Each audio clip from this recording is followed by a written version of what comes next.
Paper leaks और paper leaks आखिर इस पर अंकुश कैसे लगेगा? कैसे रुकेगा, इसका जवाब तो शायद मेरे पास नहीं है। जिस तरीके से आज का युवा अपने आप को ठगा सा महसूस कर रहा है, माँ बाप पैसे लगा रहे हैं, बच्चा दिन रात पढ़ाई कर रहा है, डिग्री हासिल करता है, उसके बाद उसको मनचाही नौकरी नहीं मिल पा रही है। इस वक्त एआई का दौर है, एक टेक्नोलॉजी ट्रांजिशन है।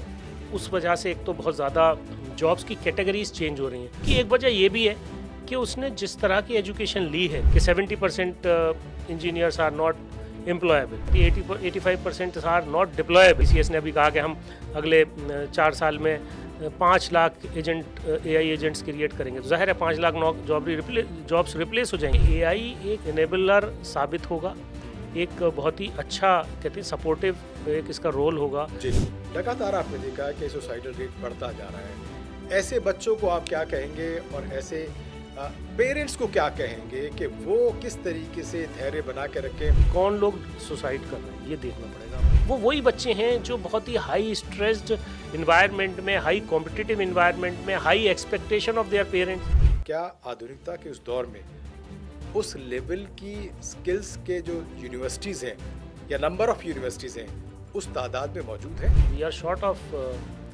These universities. जी, मीडिया 24/7 में आपका स्वागत है। मैं हूं आपका दोस्त मारूफ रजा। आज की शिक्षा नीति सवालों के घेरे में है और युवा सड़कों पर है, आत्महत्याएं कर रहा है, सुसाइड कर रहा है, हताश है, परेशान है, निराश है। वो बड़ी बड़ी डिग्रियां लेने के बावजूद भी सड़कों पर मारा मारा क्यों फिर रहा है? क्या उसकी परेशानी है और उसका क्या हल है? इन तमाम सवालों के जवाब के साथ मेरे साथ एक शख्सियत मौजूद है, शिक्षा के क्षेत्र में बड़ा नाम है। मैं बात कर रहा हूं प्रोफेसर रेहान खान सूरी की, जो इस वक्त मीडिया 24/7 के स्टूडियो में मौजूद है। आपका स्वागत है। शुक्रिया। रेहान साहब, क्या कहेंगे जिस तरीके से आज का युवा अपने आप को ठगा सा महसूस कर रहा है, माँ बाप पैसे लगा रहे हैं, बच्चा दिन रात पढ़ाई कर रहा है, डिग्री हासिल करता है, उसके बाद उसको मनचाही नौकरी नहीं मिल पा रही है। दिक्कत कहाँ है, परेशानी कहाँ है, पेच आखिर कहाँ फंसा हुआ है? मरूफ साहब, जो बात आपने कही कि परेशानी कहाँ है, जी। इसको समझने की ज़रूरत है। देखिए, एक तो जो सबसे अहम चीज़ है कि आज की दौर में इंफॉर्मेशन बहुत बहुत फास्ट फ्लो करती है, बहुत तेज़ी से फ्लो करती है। जी। इसलिए यूथ ज़्यादा परेशान है। परेशानियां तो शायद उतनी ही हैं जितनी पहले भी हुआ करती थीं। अच्छा। अभी एक ट्रांजिशन है और हर एक साइकिल होती है, हर कुछ सालों बाद एक ट्रांजिशन होता है। जिस तरह से पहले कंप्यूटराइजेशन हुआ था, उससे पहले इंडस्ट्रियलाइजेशन हुआ था, फिर ग्लोबलाइजेशन हुआ। तो इस तरह के जब जब ये इवेंट्स होते हैं जी। तो इकोनॉमी ऊपर नीचे होती है और इंडस्ट्री में एक ट्रांजिशन होता है, इंडस्ट्री में एक ट्रांसफॉर्मेशन हो रहा होता है। इस वक्त एआई का दौर है, जी। एक टेक्नोलॉजी ट्रांजिशन है। उस वजह से एक तो बहुत ज़्यादा जॉब्स के, हम कह सकते हैं कि जॉब्स की कैटेगरीज चेंज हो रही हैं। हाँ। अगर आप इंडिया स्किल रिपोर्ट देखें, आप future of jobs world economic forum की रिपोर्ट्स देखें, उसमें यही कहा गया कि स्किल इनस्टेबिलिटी है। जी। अभी हो क्या रहा है कि जो आज आप सीख रहे हैं वो 3 साल बाद रिलेवेंट रहेगा नहीं रहेगा आप नहीं जानते, कितने दिन बाद रिलेवेंट रहेगा ये भी नहीं जानते। जी। क्योंकि जिस तरह से तेज़ी से अभी चीज़ें चेंज हो रही हैं और आगे फ्यूचर में कितना फास्ट चेंज होगा वी डोंट नो। तो सबसे अहम चीज़ ये हो जाती है कि अभी कैटेगरी ऑफ जॉब्स बहुत चेंज हो रही हैं। बहुत सारी इंडस्ट्री अभी एक तरह से हॉल्ट पे है, उन्होंने अपनी चीज़ों को रोका हुआ है, जी। रिक्रूटमेंट्स रोके हुए हैं। आपने सुना होगा बहुत सारे ले ऑफ्स हो रहे हैं। तो अभी जो वाइट कॉलर जॉब्स हैं, जी। वाइट कॉलर जॉब्स बहुत ज़्यादा इस तरह से अभी जो सबसे ज़्यादा अगर आप कहें तो इफेक्ट पड़ा है वो वाइट कॉलर जॉब्स पे। देश के पहले शिक्षा मंत्री मौलाना अब्दुल कलाम आज़ाद ने जिस शिक्षा नीति की परिकल्पना की थी उसी को आगे बढ़ाया जा रहा है। तालीम के नाम से उन्होंने शुरू किया था और आज विश्व गुरु की परिकल्पना के साथ देश आगे बढ़ रहा है। लेकिन उसके बावजूद भी शिक्षा में कहीं ना कहीं दिक्कतें, परेशानियां हो रही है, जिसको आज का यूथ झेल रहा है। कैसे वो पार पाएगा, इस पर हम बात करें। कि नेशनल एजुकेशन पॉलिसी 2020 की अगर हम बात करते हैं तो वो तो अभी शुरुआत हुई है। जी। उसको अभी उसके उसके उसके असरात, उसके इम्पैक्ट आने में भी वक्त लगेगा। तो ये कहना कि उससे एकदम कोई चीज़ फ़ौरन चेंज हो जाएगी, मुझे लगता है मुनासिब नहीं है। लेकिन ये एक बहुत अच्छी पहल है। मैं ज़रूर इस बात को कहूँगा क्योंकि हमारी जो ख़ास तौर से जो हमारी एजुकेशन का जो सिस्टम अभी तक रहा, जो पिछली पॉलिसी में रहा, उसमें प्रैक्टिकल कंपोनेंट बहुत कम था। Industry association, industry interaction, industry interface बहुत कम था। तो अभी जो सरकार और जो पॉलिसी अगर आप देखें, उसका फोकस स्किल, ख़ास तौर से skill education along with your general education, interdisciplinary education, उसके अलावा जो सबसे अहम पार्ट है वो है प्रैक्टिकल एजुकेशन। जो आप पढ़ रहे हैं उसे कितना सीख रहे हैं। क्योंकि देखिए, जो आपने बात कही कि भाई जो यूथ जो है डिग्रियां लेने के बावजूद सड़कों पे घूम रहा है और बहुत ज़्यादा हताश है, उसकी एक वजह ये भी है कि उसने जिस तरह की एजुकेशन ली है। आप बहुत सारे अभी सर्वेज हैं, रिसर्च रिपोर्ट्स हैं, जिसमें ये कहा गया कि 70% इंजीनियर्स आर नॉट एम्प्लॉयबल। ठीक है, फिर एक रिपोर्ट आती है वो कहती है 85% are not deployable. So issue क्या है ना कि आप जो पढ़ रहे हैं, आप जो कर रहे हैं, क्या उसके वाकई में आपने उस एजुकेशन को पूरी तरह से लिया है। तो नेशनल एजुकेशन पॉलिसी 2020 मेरी अपनी नज़र में मुझे लगता है कि अगर वो उसका इम्प्लीमेंटेशन अच्छी तरह से होगा तो उसके बहुत अच्छे नताइज आएंगे। क्योंकि उसमें जिस तरह के कंपोनेंट्स डाले गए हैं, जिस तरह की अप्रोच और फ्लेक्सिबिलिटी ली गई है, जो इंटरडिसिप्लिनरी अप्रोच ली गई है, मल्टी डिसिप्लिनरी अप्रोच ली गई है, फ्लेक्सिबिलिटी है हॉरिजॉन्टल एंड वर्टिकल मूवमेंट की, वो मुझे लगता है कि बहुत ज़्यादा यूज़फुल होगी। और ख़ास तौर से जो इंडस्ट्री इंटरफेस की बात कही गई है, वो एक बहुत ही खुशाइन और बहुत उसके अच्छे रिजल्ट्स आने की उम्मीद है। मैं आपसे बात करूँ क्योंकि आप DSU के प्रो VC भी रहे, लेकिन उससे पहले इस बात पर आ जाऊँ कि AI वो इतना बड़ा खौफ सा युवाओं के बीच में है कि अगर AI आ गया, जैसे कि आ भी गया है, उसने बहुत सारे लोगों की नौकरियों को दरकिनार कर दिया। नौकरियों में लगातार छटनियाँ हो रही हैं, बड़ी बड़ी जो कंपनीज़ हैं वहाँ पर स्क्रूटनिंग चल रही है। क्या लगता है कि क्या वाकई जिस तरीके से एक बार कंप्यूटर रेवोल्यूशन आया था, कंप्यूटर क्रांति आई थी, तब एक दौर शुरू हुआ था, फिर उसके बाद कंप्यूटर साइंस का दौर आया, अब जिस तरीके से AI आया है, क्या वाकई लग रहा है कि इसने लोगों को ज़्यादा बेरोज़गार बना दिया? देखिए, बेरोज़गारी की बहुत सारी और वजूहात होती हैं। जहाँ तक आपने कहा कि जब भी मैंने कहा ट्रांजिशन का टाइम है, जब ट्रांजिशन होता है तो एक हॉल टाइम आता है, जब क्योंकि जो इंडस्ट्री होती है वो अपने आप को चेंज कर रही होती है, ट्रांसफॉर्मेशन हो रहा होता है, तो जाहिर है उसमें वक्त लगता है थोड़ा सा। जैसे आपने खुद कहा कि जब कंप्यूटराइजेशन शुरू हुआ तब भी इसी तरह के हालात थे तकरीबन। तो आप देखिए, एक मॉर्गन स्टैनली की एक रिपोर्ट है, एशिया अनएम्प्लॉयबिलिटी चैलेंज करके, उसमें ये कहा गया कि भाई 16 साल से 24 साल तक के जो लोग हैं उसमें तकरीबन 17% अनएम्प्लॉयबिलिटी का रेट आया है, जो कि हाईएस्ट है इन द वर्ल्ड। उसके बाद इंडोनेशिया और उसके बाद चाइना का है। तो हम इसकी वजह सिर्फ AI नहीं है। वैसे आप देखेंगे तो बहुत सारी आप खबरें सुनते हैं। TCS ने अभी कहा कि हम अगले 4 साल में 5 लाख AI एजेंट्स क्रिएट करेंगे। तो जाहिर है 5 लाख जॉब्स रिप्लेस हो जाएंगी। लेकिन जो सबसे इम्पॉर्टेंट बात है समझने की, वो ये है कि हमें अब क्या करना चाहिए, यूथ को अब क्या करना चाहिए। इसमें कोई शक नहीं है कि जॉब्स आज की तारीख में बहुत सारे जॉब्स में चेंजेस आ रहे हैं, कैटेगरी ऑफ जॉब्स चेंज हो रही हैं, बहुत सारे रिप्लेस हो रहे हैं। जो जॉब को जहां आदमी करता था वो AI उसको रिप्लेस कर रहा है। लेकिन अभी ये पायलट है, ये पायलट फेज चल रहा है, जिसमें सारी ऑर्गेनाइजेशंस जो हैं, कंपनीज या और ऑर्गेनाइजेशन, वो टेस्ट कर रही हैं बेसिकली किस तरह से हम करें। इसलिए बहुत सारे फैसले रुके हुए हैं। पहले जनरली जो आप ये देखिए, जहाँ फ्रेश ग्रेजुएट्स के रिक्रूटमेंट होते थे, वो बहुत रिक्रूटमेंट्स कम हुए। उसकी वजह सबसे बड़ी ये है कि AI जो रिपीटेटिव काम है या जो जेनरिक काम है, वो बहुत सारे AI से होना शुरू हो गए। लेकिन इसका दूसरा पहलू भी है कि बहुत सारी चीज़ें ऐसी हैं जहाँ पर हमारा यूथ बहुत सारे अच्छे काम भी कर रहा है। हमारी ऑर्गेनाइजेशंस कम रिसोर्सेज के साथ ज़्यादा प्रोडक्टिविटी भी कर रहे हैं। तो उसके दोनों पहलू हैं, और मुझे लगता है कि कुछ वक्त निकलने के बाद ये AI एक इनेबलर साबित होगा, एक बहुत ही अच्छा, कहते हैं सपोर्टिव एक इसका रोल होगा इसमें, जॉब्स में भी। लेकिन सबसे इम्पॉर्टेंट है समझना, और यूथ को या जो भी जो भी जनरल वर्किंग प्रोफेशनल है, किस तरह AI का इस्तेमाल करें।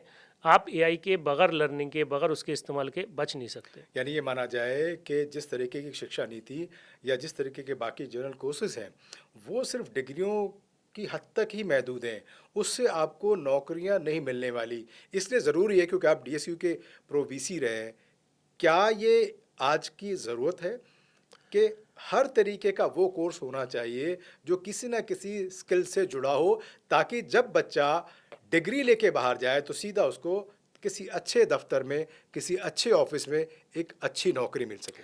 बहुत अच्छी आपने बात की। यहाँ मैं एक कोट करना चाहूँगा हमारे present vice chancellor professor Mazhar Asif साहब का, कि वो ये कहते हैं हमें अपने हर बच्चे को एक स्किल ज़रूर सिखानी है, वो कोई भी कोर्स कर रहा हो।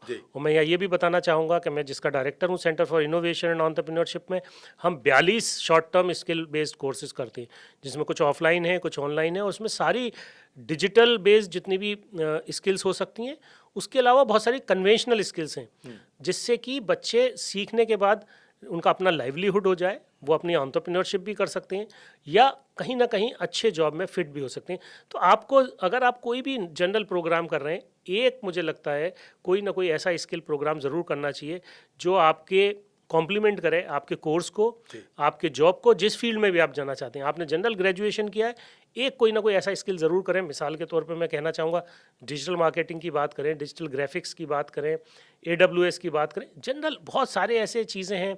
आप इवन आज की तारीख में आप अगर वीडियो एडिटिंग भी कर रहे हैं तब भी बहुत सारे इसमें AI बेस्ड रोल होता है, आप किस तरह से कर सकते हैं। तो छोटे छोटे ऐसे स्किल बेस्ड कोर्सेज हैं, 3 महीने का करें, 6 महीने का करें, बहुत सारे पार्ट टाइम कोर्सेज होते हैं जैसे हम लोग चलाते हैं।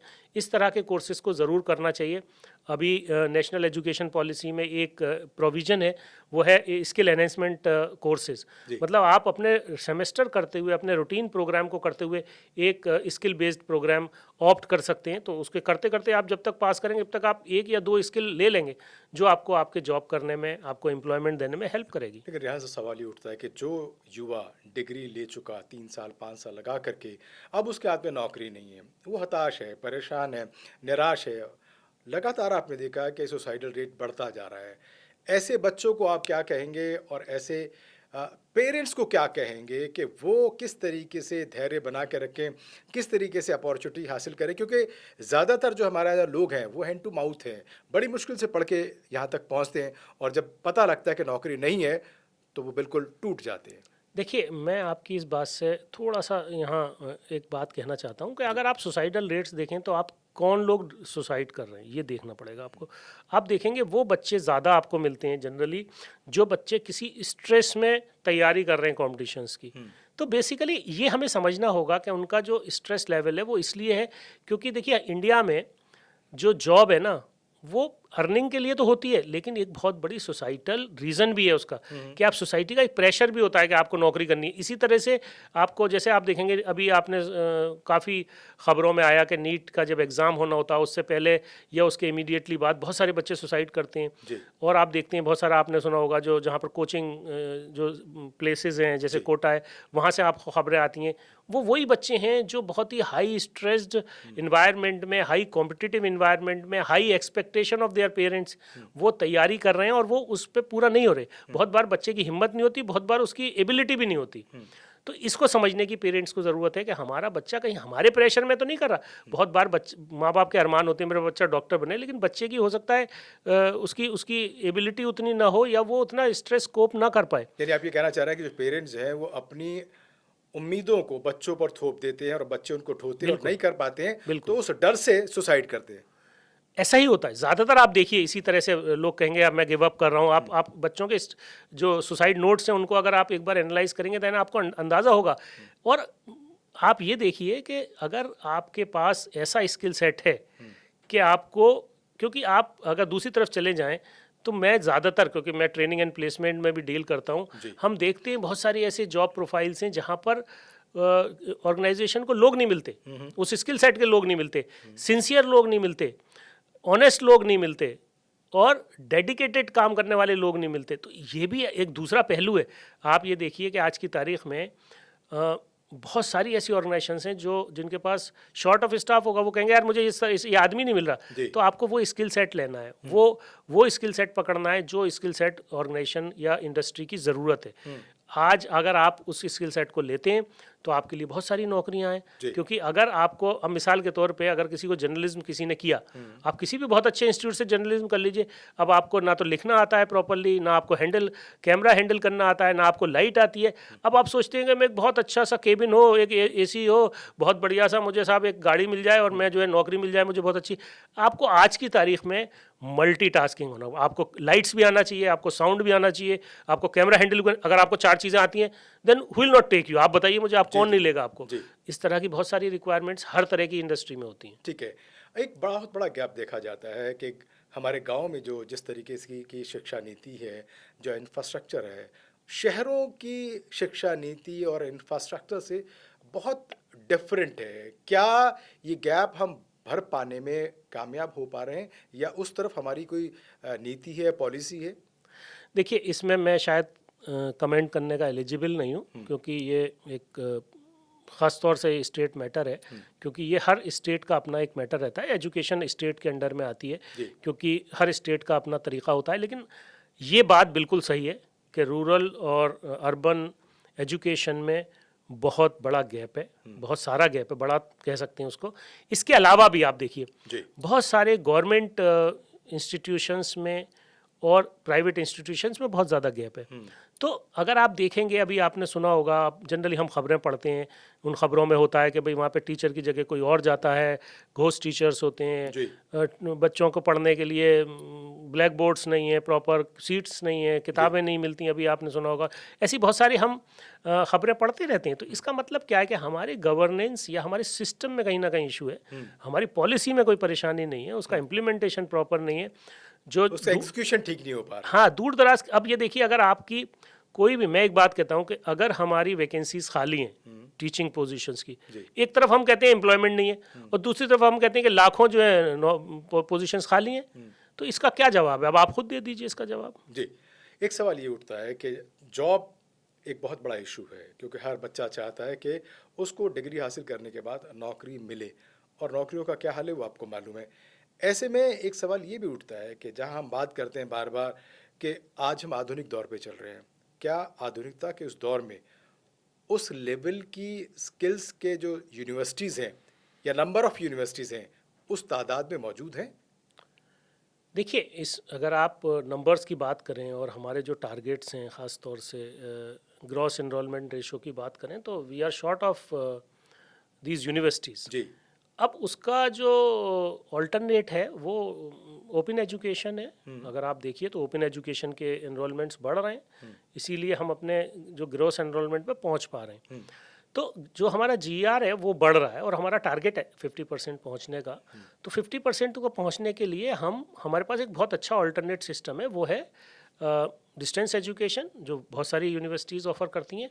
और एक अभी बहुत अच्छा प्लेटफॉर्म है, स्वयं प्लेटफॉर्म के नाम से आप जानते होंगे, स्वयं प्लस के नाम से स्किल का एक शुरू हुआ है, जो स्किल बेस्ड प्रोग्राम्स हैं उसके लिए। तो ये एक अच्छा ऑल्टरनेट है।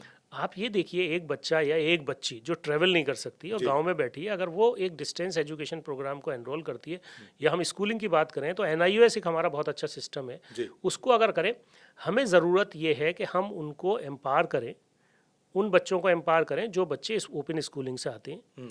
उन बच्चों के लिए कहाँ कहाँ गैप है, उसके अगर छोटे छोटे सेंटर्स बने। अभी बहुत सारे, आप ये देखिए कि पूरे हिंदुस्तान में आपको PM कौशल विकास योजना के तहत बहुत सारे स्किल सेंटर्स मिलेंगे, बहुत सारे स्टेट बेस्ड स्किल सेंटर्स हैं, बहुत सारे इंडस्ट्री के CSR में इनिशिएटिव्स में स्किल सेंटर्स हैं। उन स्किल सेंटर्स में जाना चाहिए, वहाँ लर्न करना चाहिए, और इसमें सरकार की तरफ से फ्री ऑफ कॉस्ट सारी स्किल ट्रेनिंग होती है जी। और इसको समझना चाहिए। हमारे पास तकरीबन 1200 ट्रेड्स में स्किलिंग होती है जी। आपको ये आइडेंटिफाई करना है कि कौन सी ट्रेड मेरे लिए सूटेबल है, नंबर 1। नंबर 2, कौन सी ट्रेड ऐसी है जिसमें मैं नौकरी करना चाहता हूँ, जो मुझे हेल्प करेगी। और तीसरी चीज़ मैं और कहना चाहूँगा, कौन सी ट्रेड ऐसी है जो आपके उसी डिस्ट्रिक्ट में जहाँ आप रहते हैं, जहाँ आपका गांव है, जहाँ आपकी तहसील है, उस डिस्ट्रिक्ट्स में अराउंड में कौन सी जॉब्स अवेलेबल हैं, जिससे कि वो आप करें तो आपको उन जॉब्स में मिलने में आसानी हो और आपका खर्चा कम हो जब आप अपने लोकल रहेंगे। जी जी। एक सवाल ये है कि बार बार एग्ज़ाम्स पैटर्न में जो बदलाव आते हैं, सिलेबस में चेंजेस होते जाते हैं, क्या ये स्टूडेंट्स को, यूथ्स को परेशान नहीं करता? क्योंकि जो ढर्रे से पढ़ता आ रहा है, जो पेरेंट्स पढ़ते आ रहे हैं, जो सीनियर्स पढ़ते आ रहे हैं, आते ही अचानक पता लगा कि एक क्लास के बाद जो है एग्जामिनेशन पैटर्न चेंज हो गया है, सिलेबस चेंज हो गया है। ये हाल तो आपका स्कूलिंग तक है, अगर आप हायर एजुकेशन में जाएं तो वहाँ कुछ और मिलता है। क्या इस गड़बड़ झाले में कहीं ना कहीं ये जो यूथ है वो उलझ रहा है?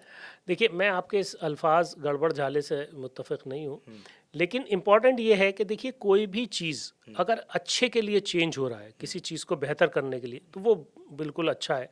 और जो बात आपने कही कि देखिए, जो भी पैटर्न होता है, जब सिलेबस चेंज, अगर आज आप चेंज नहीं करेंगे तो आप कैसे बच्चे को कॉम्पीट करने के लायक बनाएंगे, या अगली जो आपके चैलेंजेस हैं, या जिसके लिए आप वर्कफोर्स रेडीनेस जिसे कहते हैं, आप एक फ्यूचर वर्कफोर्स तैयार कर रहे हैं, अगर आप मतलब अपने अपने सिलेबस को चेंज नहीं करेंगे, अपने करिकुलम को चेंज नहीं करेंगे, तो कैसे बच्चा तैयार होगा? नंबर वन, जाहिर है जब कोई चीज़ चेंज होती है तो बहुत सारे उसमें चैलेंजेस होते हैं, लेकिन मैं इसको ये मानता हूँ कि अगर कोई सिलेबस चेंज होता है तो वो उन लोगों के लिए होता है जो नीचे से पढ़ के आ रहे हैं। जी। जो पढ़ रहे हैं उनके लिए चेंज नहीं होता। अगर कोई बच्चा एक चेंज पढ़ रहा है, कोई 3 साल का प्रोग्राम है, तो उसके लिए कोई चेंज होता है, वो तो पहले साल में जो प्रोग्राम है वही पढ़ता है, वो वही पैटर्न रहता है।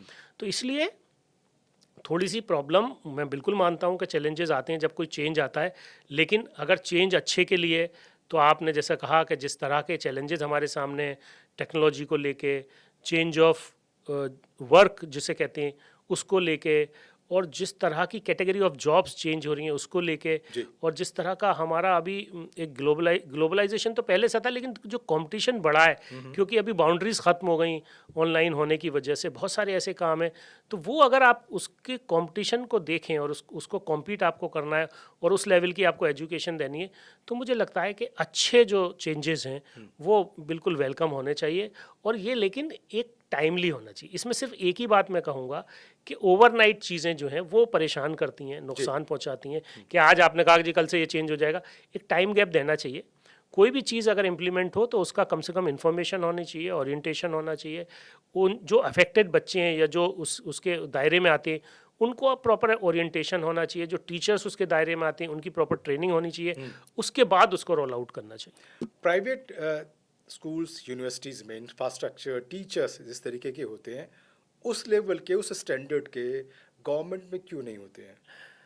देखिए, यहाँ फिर मैं आपसे कहूँगा, यहाँ एक तज़ाद है बात में। हमारे गवर्नमेंट के जो टीचर्स होते हैं, जो सिलेक्शन होता है, that is one of the best in the country. ठीक है। जो सिस्टम के अंदर आते हैं वो बेस्ट ऑफ द कंट्री होते हैं, वो अच्छे बेस्ट टीचर्स आते हैं, लेकिन परेशानी वहीं आती है कि डिलीवरी नहीं होती, क्योंकि जो सिस्टम है, इकोसिस्टम है, जो वहाँ इन्वायरमेंट है, जो कल्चर होता है, वो उसको अफेक्ट करता है। जो क्वालिटी वाइज अगर आप देखेंगे तो जो प्रोसेस है, रिक्रूटमेंट का प्रोसेस है, आप देखिए वो सीटेट के बेसिस पे आते हैं, उनका एक प्रॉपर एग्ज़ाम होता है, और वो जाहिर है उसका जो सिस्टम है, आप उसमें देखिए, आप यूपीएससी के थ्रू जो टीचर्स आते हैं सब दे आर द बेस्ट। तो असल कहाँ प्रॉब्लम आती है? प्रॉब्लम आती है जब वो ज्वाइन कर लेते हैं, उस ज्वाइन करने के बाद जो स्कूल का इन्वायरमेंट होता है, जो सिस्टम का हिस्सा होते हैं, उसमें जाहिर है उनके लिए बहुत सारे चैलेंजेस होते हैं और वो डिलीवरी नहीं हो पाती। जिन स्टेट्स ने एजुकेशन को बहुत ही सीरियसली लिया हुआ है और स्कूल्स को बहुत सीरियसली मॉनिटर करते हैं, उनके रिजल्ट्स आप देखिए, उनके गवर्नमेंट स्कूल्स प्राइवेट स्कूल से बहुत बेहतर है। ठीक है। पेपर लीक्स और पेपर लीक्स लगातार सुर्खियों में है। कब रोक लगेगी, कब थाम लगेगी? ये पेपर लीक्स इतना लीक हो गया है कि लगता है कि रात को बच्चा पढ़ के बैठा है और सुबह पेपर लीक हो गया है। ऐसे में जो पढ़ने लिखने वाला बच्चा है वो ठगा सा महसूस करता है। आखिर इस पर अंकुश कैसे लगेगा? देखिए, ये बिल्कुल आप सही बात कह रहे हैं, पेपर लीक नहीं होना चाहिए, बिल्कुल नहीं होना चाहिए। ये एक तरह का जुल्म है उन बच्चों के ऊपर जो पढ़ाई कर रहे हैं। आप सोचिए, एक बच्चा जो पूरे 12 साल पढ़ाई कर रहा होता है, तैयारी कर रहा होता है, और एकदम उसे पता चलता है जो मैं पेपर दे के आया, जिसमें मैंने बहुत अच्छा परफॉर्म किया, वो पेपर जो है दोबारा देना है मुझे। ये एक बहुत तकलीफ दे बात है, बहुत ही, वाकई में इसको कहते हैं बहुत ही ज़्यादा तकलीफ दे बात है। कैसे रुकेगा, इसका जवाब तो शायद मेरे पास नहीं है, लेकिन जाहिर है रुकना चाहिए। रुकना चाहिए। बहरहाल मुझे भी रुकना पड़ेगा, वक्त की कैद है, समय सीमा है और वक्त इजाज़त नहीं देता कि मैं आगे और इस गुफ्तगू को बढ़ाऊं। फिलहाल बहुत शुक्रिया प्रोफेसर रेहान खान सूरी साहब, इन तमाम सवालों के जवाब देने के लिए। उम्मीद है कि आज का युवा और यूथ, उसको अपनी समस्याएं भी पता लग गई होंगी, उनका समाधान भी उनको मिल जाएगा। और पेरेंट्स को ज़रूरी है कि वो अपनी उम्मीदों को बच्चों के नाजुक कंधों पर ना डालें, ताकि वो उस काम को ना करें जिसको ना तो आप चाहते, ना वो खुद चाहता है, ना ये समाज चाहता है, कि ज़िंदगी दोबारा नहीं मिलेगी। फिलहाल इतना ही। अगले हफ्ते एक नई शख्सियत के साथ, कुछ नए सवालों के साथ और अपनी पूरी टीम के साथ मैं फिर हाजिर होऊंगा। आप देखते रहिए मीडिया 24/7 और मुझे और मेरी पूरी टीम को दीजिए इजाज़त। धन्यवाद। शुक्रिया।